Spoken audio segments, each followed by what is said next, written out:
She said she needed 3 weeks to find herself, but I found her wrapped around her married ex on a beach in Portugal. She thought I'd cry and wait. Instead, I exposed her to her boss, wrecked her lies, and changed the locks. What happened next? She never saw it coming. Before we dive in, drop a comment with where you're watching from, and don't forget to hit subscribe for more videos like this. Let's begin. The door slammed behind her like punctuation to a sentence I never wanted to hear. She didn't cry, didn't look back, just rolled her suitcase down the hall like she was headed to a meditation retreat and not walking away from a 4-year relationship. I watched her go without saying a word, coffee mug still warm in my hands. My name's Marcus Hale, 35, product manager, Los Angeles. Her name? Claire, 34, formerly the woman I'd once built a future with. Now, apparently, a woman on a soul-searching mission. We had our moments, sure. Good ones, real ones. Sunday brunches with mismatched mugs, spontaneous midnight drives up Mulholland, dumb fights over laundry cycles and thermostat settings. But still, we had something. Or I thought we did. Until that Tuesday night, when she sat across from me at dinner, silent, detached, all made up like she had somewhere better to be, and whispered those words, "I need a break from us. Just 3 weeks. To think," she said, "to figure things out." And I believed her. For about 6 minutes. She claimed she was crashing at her friend Nicole's place. Said it with that serious, teary-eyed tone, like she'd been rehearsing the line all day in the mirror. But something in her face twitched. Not sadness, not fear, just calculation. I've worked in tech for a decade. I know what a debug lie looks like. And Claire was debugging me, piece by piece. That night, after she left our apartment wearing that powder blue dress she usually saved for wedding invites and upscale dinners, I sat in silence. No music, no TV, just the echo of my own thoughts and the shallow thud of realization kicking in. She was gone, but not confused, not lost, just gone, to someone, somewhere. I knew, deep in my gut, this wasn't about space. It was an alibi. So I waited. 2 hours. Then walked into our room and opened her drawer. Empty perfume shelf. No sleep shirt. All her favorite makeup was gone. She took the essentials, not for a 3-week trial separation, but for something planned. Polished. The next morning, I took a calculated breath, poured myself the strongest coffee I could make, and called my best friend Logan. A guy who'd been through a divorce so brutal he still used his ex-wife's name as a password reminder. Never again. Get a lawyer, Logan said. Fast. Before she turns your life into a screenplay. He recommended someone. Guy named Ron Mendoza. Sleek office. Sharp smile. Wore his suit like a warning. Within hours, I was sitting across from him, detailing the cracks in my marriage like a deposition. I told him about Claire's sudden urge to find herself, about her mysterious friend Nicole, and a suitcase packed like a runway escapee. Ron leaned back, eyes sharp. She's not just leaving. She's launching something, he said flatly. You need to build your defense. Now. And that's what I did. I changed my passwords, froze our joint account, called the landlord, and made sure only my name stayed on the lease. I wasn't sabotaging her life. I was saving mine.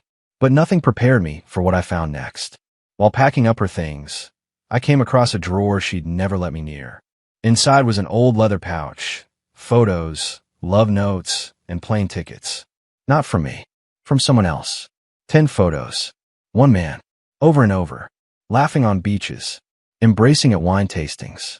One postcard read, Lisbon, 2019, just us again. Lisbon. Claire had never been to Portugal. At least, not that I knew. And then it hit me.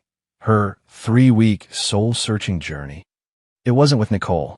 It wasn't even in California. It was with him, whoever he was. By Thursday, Claire's 3-week clarity quest was trending dangerously close to international betrayal. At first, I thought it would drive me insane, picturing her somewhere warm and luxurious, sipping wine and whispering into someone else's ear. But instead of spiraling, I found clarity. Not the kind she pretended to seek. Real clarity. Sharp and bitter. I remembered something else. Claire had recently taken a medical leave from work. Claimed she was too anxious to function. Said her therapist had warned her to step back for her mental health. Back then, I bought it. Even made her herbal tea the night She called HR in tears. Now, I knew better. So I did what anyone in my situation would do. I investigated. I opened her iPad, which she'd forgotten to log out of. Within minutes, I found her hidden Instagram account, one she never told me about. 15 followers, a digital echo chamber of her closest circle. And right there, her latest post, geotagged in Lisbon, Portugal. The photo made my stomach curl. Claire, smiling in the sunlight, a man's hand curled around her waist. The caption, learning how to breathe again. Finally, every part of my body froze. I clicked through the rest of the posts. More photos. Claire on a beach. Claire on a boat. Claire sharing ice cream with a man I didn't recognize, but would never forget. He was tall, smug, mid-30s, with the kind of face that looked like it had cheated before. And the worst part? She looked happy. Not reflective. Not guilty. Just free. Then I saw a comment under one of the pictures. Griffin Barrow 79, my forever travel partner. Griffin. I didn't know the name, but I knew the situation. And suddenly, the memories came back. Late night texting, the way she pulled her phone close whenever I walked by, the random new password she added, just for security, the emotional distance that felt more like a wall. All of it made sense now. But I wasn't going to confront her yet. Not with rage. Not with texts. I needed power, not pity. So I reached out to someone who could give me answers. Taylor, Claire's college friend, the one who always knew a little too much. I messaged her casually. Hey, got time for coffee? She replied within minutes. We met the next afternoon at a coffee shop near Venice Beach. She looked nervous. Eyes darting, voice low. I shouldn't be doing this, she said, sipping her chai latte like it was court-ordered. Claire made me promise. Promise what? She didn't answer with words. Instead, she pulled out her phone, tapped through an album, then turned the screen toward me. Boom.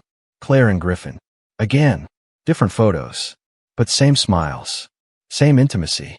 Same betrayal. She told me she was going to Portugal to clear her head, Taylor said. But she also said she needed Griffin to help her understand herself. Whatever that means. I didn't respond. I didn't flinch. I just asked. Griffin, he's single. Taylor blinked. No. He's married. 3 years. His wife's name is Tracy. The ground tilted beneath me. Claire wasn't just cheating. She was helping someone else cheat, too. This wasn't a midlife crisis. This was a full-on international disaster. I thanked Taylor. Got copies of the photos. Asked her not to tell Claire we'd talked. Then I went home and started building a folder on my computer titled, simply, Evidence. Instagram screenshots. Email headers. Plane tickets. And then, I found Tracy. Her Instagram was public. Realtor. Southern California. Happily married. At least according to the smiling anniversary posts with Griffin from just a few weeks ago. I debated for hours. Then I wrote a message. Hi Tracy. You don't know me. My name's Marcus Hale. I believe your husband and my wife are currently in Portugal together. I thought you deserved to know. I'm sorry. I attached 5 photos. Then hit send. It was quiet for the next 24 hours. But I knew that silence was the sound of her life crumbling, just like mine had. The silence broke at 11:04 a.m. My phone buzzed. Unknown number. I stared at it for a second, then answered. Is this Marcus Hale? The voice asked. A woman's voice, tight with emotion. Yes. This is Tracy Adams, Griffin's wife. I could hear everything in her voice. Shock, heartbreak, fury. The shivering ache of someone who just had the floor drop out from under them. I saw the photos, she whispered. I just needed to hear it from you. Are they really together? Yes, I said gently. They've been posting from Portugal all week. I don't know how long it's been going on, but it's not new. Silence. Then her breath caught, like she'd been stabbed in the chest. He said it was a business trip. He told me. He said Lisbon was a tech summit. I packed a suitcase myself, Marcus. I didn't say anything. What could I say? She'd packed his clothes so he could cheat on her more comfortably. We talked for 20 minutes, 2 strangers connected by mutual betrayal. And somehow, in that twisted space, we found a strange sense of clarity. She thanked me for telling her, said she was going to do something about it. I wished her luck. An hour later, my lawyer Ron called me with a tone in his voice I hadn't heard before. Did you send the evidence to her employer? Yes, I said. Everything. Photos. Dates. Timestamps. She's on medical leave. That's a lie. Ron let out a low whistle. That's huge. Fraud. If they fire her, she can't claim financial support in court. Good, I said, and meant it. That evening, the fallout began. Claire called me 3 times in a row. I didn't pick up, but the voicemails. Oh, I saved them. Marcus, please call me back. Something's wrong at work. They've contacted me. I don't know what to do. No mention of Portugal. No apology. Just panic. Later that night, Tracy struck back, publicly. She posted a full album of the affair on Facebook. No filters, no soft lighting, just raw betrayal and high resolution. Every picture tagged, Griffin Adams. Claire Hale. Caption. This is what betrayal looks like. While I packed his bag for a business trip, he was on the beach with someone else's wife. You both deserve each other. I'm done. It spread like wildfire. Claire's coworkers saw it. Her parents saw it. Even our landlord texted me. Wow. Saw the Facebook thing. You okay, man? I was more than okay. Because this wasn't just revenge. It was justice. The next morning, Ron called again. We just got word. Claire's employer terminated her effective immediately. Breach of policy. Fraud. She lost her job. I closed my eyes and exhaled. It was happening. Every lie she spun was unraveling. Every excuse she rehearsed was collapsing. And now it was my move. I filed the divorce papers. Then I changed the locks. And I waited. 2 days later, she flew back from Portugal. Alone. No Griffin. No Tan. Just regret. She showed up at the apartment around noon, dragging 2 suitcases and a face full of disaster. Her key didn't work. She knocked. Then pounded. Then screamed. Marcus, open the door. I walked up to the window, calm as ever, holding the envelope with the divorce papers. I cracked the window, slid the envelope through, and said, You needed 3 weeks. I figured it out in 3 hours. Her hand shook. Her eyes watered. Please, she whispered. Let me explain. I smiled, cold, calm, tired. There's nothing left to explain. And I shut the window. I watched her from the window. Claire stood there on the front steps, holding the divorce papers like they were some foreign language. Her face, usually so composed, so perfectly curated, was a mess. Hair knotted from the flight, lips cracked, foundation smudged from hours of crying. She looked like a woman who'd returned home from a war she started and lost. Her knuckles rapped on the glass again, softer this time, pleading. Marcus, just talk to me. I didn't, because I had nothing left to say.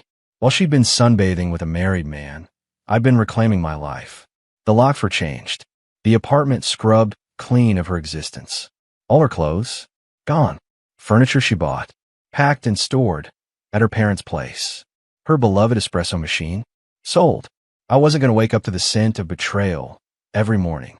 The final nail? The car. The hatchback she drove was leased in my name because her credit couldn't finance a pack of gum. So earlier that week, I called the dealership. Hi, I need to terminate the lease and schedule pickup. They didn't ask questions. Just set a date. Thursday, 3 p.m. So there I stood on Thursday afternoon, sipping fresh coffee while the tow truck pulled up like it was delivering karma. I watched from the kitchen window as the driver latched the car to his rig. Claire, standing on the sidewalk, wide-eyed. What are you doing? That's my car. No, Claire. It's not. It never was. The driver shrugged, gave me a thumbs up, and drove off with the last piece of her old life trailing behind him like a funeral procession for her lies. She broke then, right there on the pavement. The tears came in heaving sobs. She tried calling again. 5 times. Then 10. Then 20. I didn't pick up. I just sat back on the couch and let the silence wrap around me like a blanket. That evening, her dad came to pick her up. He didn't say a word to me, just stood there while she loaded her bags into his car. The look on his face wasn't anger. It was disappointment. Not at me. At her. The kind of look fathers give when they realize their daughter isn't who they thought she was. And just like that, she was gone again. Only this time, she had nothing left. No apartment. No car. No job. No Griffin. Turns out, Tracy didn't just expose them. She nuked their lives. Griffin folded fast when Tracy confronted him. According to Taylor, who had a front row seat to the meltdown, he blamed it all on Claire. Said she pressured him. Said he was confused. Claimed it was a mistake. Classic coward moves. He packed his bags, flew home early, and begged Tracy to forgive him. Claire, left behind like trash after a beach picnic. Taylor sent me the messages. Claire's furious. Desperate. Tried calling Griffin 27 times. He blocked her. Completely ghosted. She posted a vague quote on her public Instagram. Sometimes the hardest storms lead to the clearest skies. The comments were brutal. Her co-workers roasted her. Her college friends unfollowed. Her extended family messaged me to apologize. Even her cousin Jenna, who once told me I was too boring for Claire, DM'd me, saying, "She did you dirty. I'm honestly shocked. You didn't deserve this." No one bought her narrative anymore. No one came to rescue her. No one called her brave for finding herself. Her lies had reached their expiration date. And I was finally free. The morning after she left with her dad, I woke up in a bed that finally felt like mine. The silence? Glorious. No passive-aggressive sighs. No sound of her typing furiously on some secret second account. No tension so thick it could crack ceramic. Just me, my coffee, and the soft clink of ice cubes swirling in a glass I didn't have to justify. The chaos she left behind. It wasn't my responsibility anymore. Claire had burned down the life we built for a vacation in someone else's arms. And now she was paying for it, every single day. Her job had officially fired her. Word got around fast about the medical leave that was actually a luxury affair. HR demanded she pay back the salary she'd collected under false pretenses. She had no savings. She'd never been good with money. The $200 facial products and daily delivery smoothies had come back to bite her. I heard she applied for unemployment. They denied it. Termination for fraud isn't a great resume booster. And Griffin? Oh, Griffin vanished like a scared rabbit in headlights. After Tracy's viral post detonated their little fantasy world, he went underground, deleted his socials, changed his number. Word on the grapevine was that he moved out of his house and into a corporate apartment across town. Tracy kicked him out, filed for divorce, posted a TikTok about leveling up after betrayal. It went viral. She got brand deals, a podcast offer. Claire, she didn't even have Wi-Fi in her parents' basement. She tried damage control, reached out to friends, said she made a mistake, claimed she was in a dark place, tried spinning the whole Portugal trip into a mental health story. But no one believed her anymore. She'd lied to too many people, burned too many bridges. Her mom didn't speak to her for days. Her dad charged her rent. Even Nicole, the imaginary friend she was supposed to be staying with, blocked her. And me? I moved on. Peacefully. Quietly. Completely. I went back to the gym. Started sleeping through the night. Reconnected with old friends. Laughed again. Loud, unfiltered belly laughs. Started taking long drives with the windows down and music turned up, like I used to before the marriage became a silent competition of who could pretend longer. A month later, I ran into her. Grocery store. Sunday afternoon. She looked wrecked. Greasy hair tucked under a ball cap. Hoodie 2 sizes too big. No makeup. No sparkle. Just shadows and regret clinging to her skin like dust. She froze when she saw me. I kept walking. She opened her mouth like she was about to say something, some half-baked apology, some fake epiphany, but I didn't stop, didn't flinch. I pushed my cart right past her like she was part of a sale I wasn't interested in. And in that moment, I realized something. I never had to scream, never had to throw anything, never had to beg. She thought I'd fall apart. Instead, I let her do it all by herself. Her fantasy crumbled. Her lies collapsed. Her new life dissolved faster than she could say. It was just a mistake. And me? I survived. I rebuilt. I won. Because revenge doesn't always look like fire and fury. Sometimes it's just peace. And not letting them back in.